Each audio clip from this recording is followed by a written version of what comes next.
Olá, sejam bem-vindos. O nosso planeta tem uma história, assim, gigantesca, mas a nossa participação nela é muito recente. E nesse tempinho, o nosso impacto foi enorme. Hoje, a gente vai dar uma olhada nas ferramentas e nos princípios que criamos para tentar gerenciar essa nossa relação com o meio ambiente. Então, vamos lá!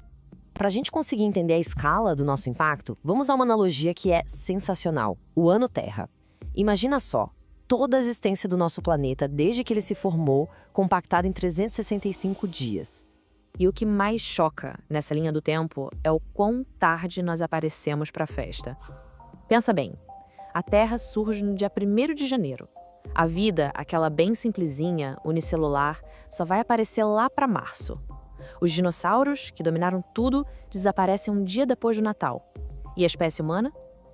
A gente aparece na noite de Ano Novo, às 7h12 da noite.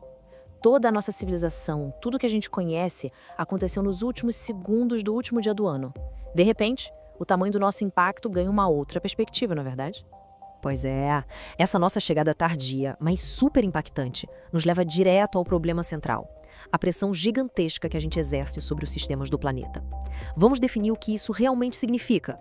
O termo impacto ambiental tem uma definição oficial bem clara aqui no Brasil, que vem lá da Resolução CONAMA 1 de 1986. E olha, não se trata só de um dano óbvio como um desmatamento, é qualquer alteração no ambiente causada pela ação humana. Pode ser boa ou ruim, mas é sempre uma consequência do que a gente faz. E quando esse impacto é negativo, a gente chama de poluição. A nossa Política Nacional do Meio Ambiente define poluição como a degradação da qualidade ambiental. Então, o ponto-chave é o seguinte: poluição não é só lixo na rua, sabe? É qualquer atividade que prejudique o bem-estar das pessoas, a economia ou a vida no planeta. Diante dessa pressão toda, ficou claro que a gente precisava de uma nova filosofia, sabe? Um novo conjunto de regras para guiar a nossa vida no planeta. E essa filosofia ganhou sua definição mais famosa em 1987, no relatório Brundtland.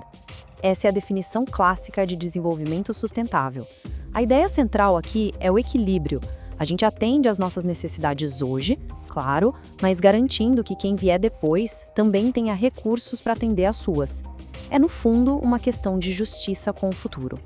Só que sustentabilidade é muito mais do que só o lado ecológico. O pensador Ignasi Sachs dividiu o conceito em 5 dimensões que estão todas ligadas. Tem a ecológica, claro, que é sobre os limites do planeta; a social, que fala de justiça e direitos; a econômica, que busca usar os recursos de forma inteligente; a espacial, que tenta equilibrar campo e cidade; e a cultural, que valoriza o conhecimento local. O ponto principal é que nenhuma delas funciona sozinha. É como se fossem engrenagens de um mesmo relógio. Se uma parar, o sistema todo da sustentabilidade fica comprometido. Para colocar essas ideias todas em prática, a gente usa 2 princípios que são guias: prevenção e precaução. Pode parecer a mesma coisa, né? Mas a diferença é fundamental e se resume a uma palavra: certeza. A prevenção lida com perigos que a gente já conhece, que a ciência já comprovou.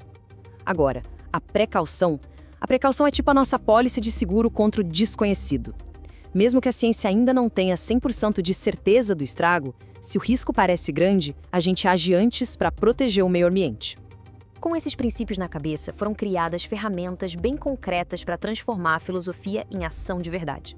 Vamos dar uma olhada em algumas das mais importantes que a gente usa aqui no Brasil. A primeira ferramenta é essencial para a gente lidar com o clima: o inventário de gases de efeito estufa. A lógica é simples. Para conseguir reduzir as emissões, primeiro a gente precisa saber de onde elas vêm e qual o tamanho do problema. E o processo para fazer esse inventário é super metódico, segue padrões internacionais. Basicamente, é como se fosse uma auditoria completa de carbono. A empresa ou a organização identifica cada fonte de emissão, mede tudo, do combustível dos carros ao consumo de energia, e coloca tudo num relatório. O resultado é um mapa preciso da sua pegada de carbono, que é a base para qualquer plano de redução. A próxima ferramenta mexe com uma coisa que todo mundo gera: resíduo. O Plano de Gerenciamento de Resíduos Sólidos, o famoso PGRS, é um documento obrigatório para um monte de organizações, que detalha exatamente como elas vão lidar com o próprio lixo, do começo ao fim. Esse plano cobre a jornada inteira do resíduo, sabe? Desde a hora que ele é gerado até o destino final.